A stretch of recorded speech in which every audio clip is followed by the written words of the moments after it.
It's 1999, and Indian and Pakistani troops are exchanging gunfire across the border in the Kargil district of Kashmir. The fighting between the two nuclear-armed nations ended in a ceasefire, with hundreds dead on both sides. Prime Minister Nawaz Sharif tried to replace Army Chief General Pervez Musharraf, who was abroad. Musharraf flew back to Karachi and had Sharif arrested. Musharraf named himself Chief Executive. It was a bloodless coup. 2 years later, he'd appoint himself president. But it wasn't until after the September 11th attacks that Musharraf became an American ally, joining what President Bush called the war on terror, despite internal pressure not to side with the U.S. Musharraf supported the invasion of Afghanistan, though he later claimed the U.S. had threatened to bomb Pakistan unless it joined the fight against al-Qaeda. Maintaining relations with Washington required a fine balancing act. Musharraf deployed troops to the country's northwestern tribal areas for the first time in the nation's history. He also signed agreements with fighters there, but it failed to stop the resurgence of the Taliban and al-Qaeda. The other relationship to manage was India. After the parliament in Delhi was attacked in 2001, India sent thousands of troops to its border. Pakistan responded in kind.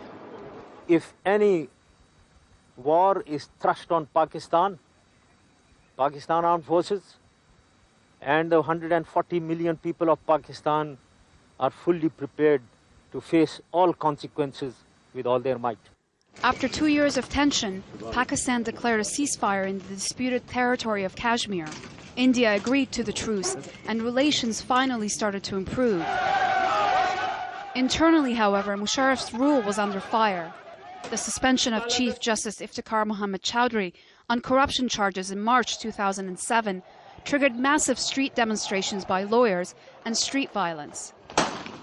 More than 40 people were killed in clashes between pro-government gunmen and opposition supporters.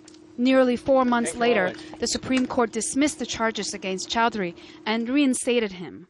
The president may have survived assassination attempts, but politically he was not untouchable. And now he faced a challenge in the heart of the capital. In July 2007, he authorized an assault on what he called militants inside the Red Mosque. A week of intense fighting officially left over 100 dead. As the pressure piled up on the general, there were legal challenges against him, standing for another 5-year term while still heading the army.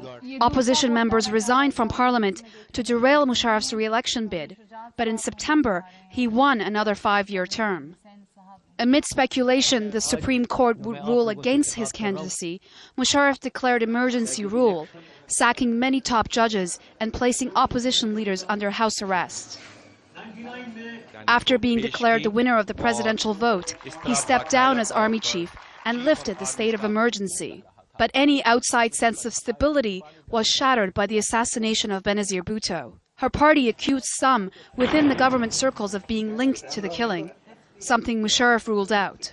Meanwhile, the death toll kept on rising in the northwestern tribal areas among government troops and the local Taliban forces they've struggled to contain.